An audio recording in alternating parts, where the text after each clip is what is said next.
Salut à tous, ravi de vous retrouver sur canalturf.com pour évoquer les réunions de ce mardi 11 février. En ce mardi, nous évoquerons Vincennes, théâtre du Quintet Plus du jour, ensuite direction Romocanchi, réunion 3, et j'aurai également deux coups de cœur à vous indiquer concernant la réunion 4 sur l'hippodrome de Pornichet la Baule. On commence par cette émission par le Quintet, sachez également qu'il vous est possible de liker, de partager ce programme via nos différents réseaux sociaux. Dans ce quintet, mon préféré sera le numéro 6, Gritman de Busset, un cheval qui a remporté une épreuve sur le tracé proposé et qui depuis s'est classé deuxième toujours à Vincennes. C'est un cheval entraîné aux Pays-Bas par Hugo Langeweg. Le cheval effectue toujours des déplacements ambitieux dans l'Hexagone et à mon avis ici, il devrait une nouvelle fois jouer la victoire. On lui opposera le numéro 9 dans cette épreuve, Giorgio Hofer, qui reste sur deux podiums intéressants. Et à mon avis ici, il devrait pouvoir bien faire, d'autant qu'il a fait l'arrivée sur le tracé proposé le 24 décembre.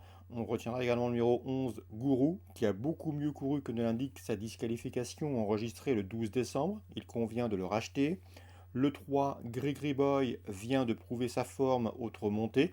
Il a notamment gagné une course sous la selle le 21 décembre. Et ce, sur le tracé proposé, marchant ce jour-là une 13,5, soit le meilleur chrono du peloton sur le parcours. On garde.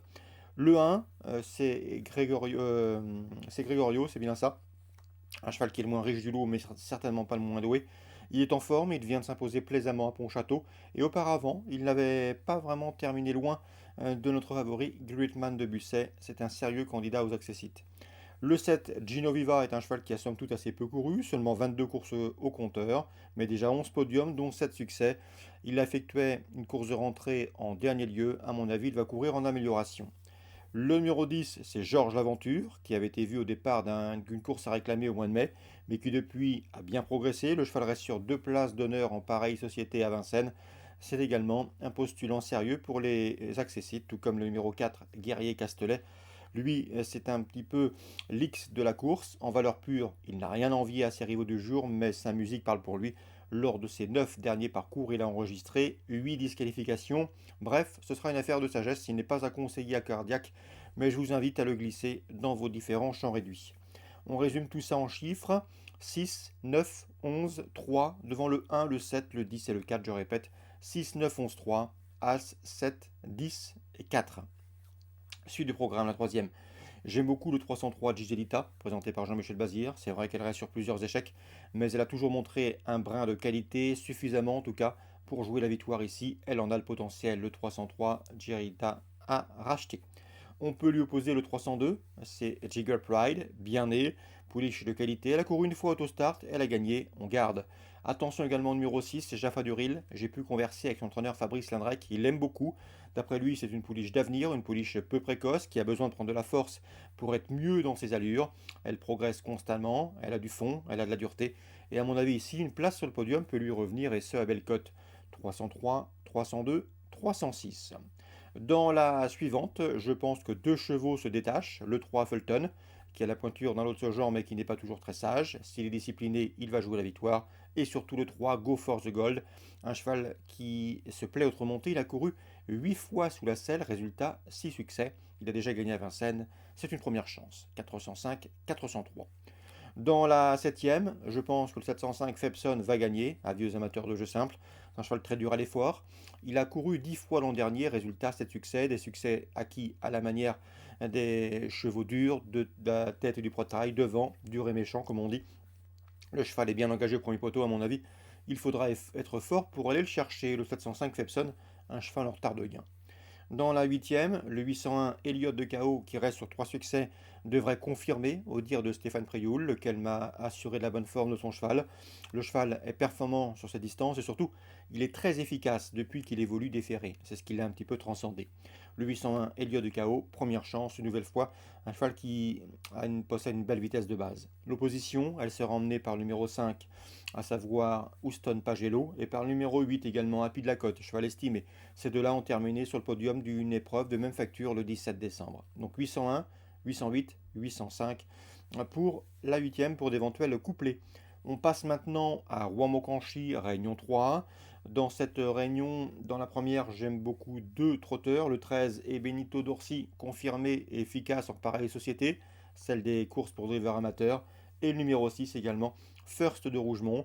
Luc Rollens l'aime bien, en tout cas suffisamment bien pour le voir jouer un premier rôle ici dans cette catégorie. Notez que son driver Yannick Desmet sera présent en Romocanchi et ensuite il filera rapidement pour driver également sur l'hippodrome de Mons le même jour. Bref, il n'effectue certainement pas le déplacement et ce long déplacement pour faire de la figuration. 113, 106. Dans la deuxième, j'aime beaucoup un débutant, le 3 Jazz du Noyer.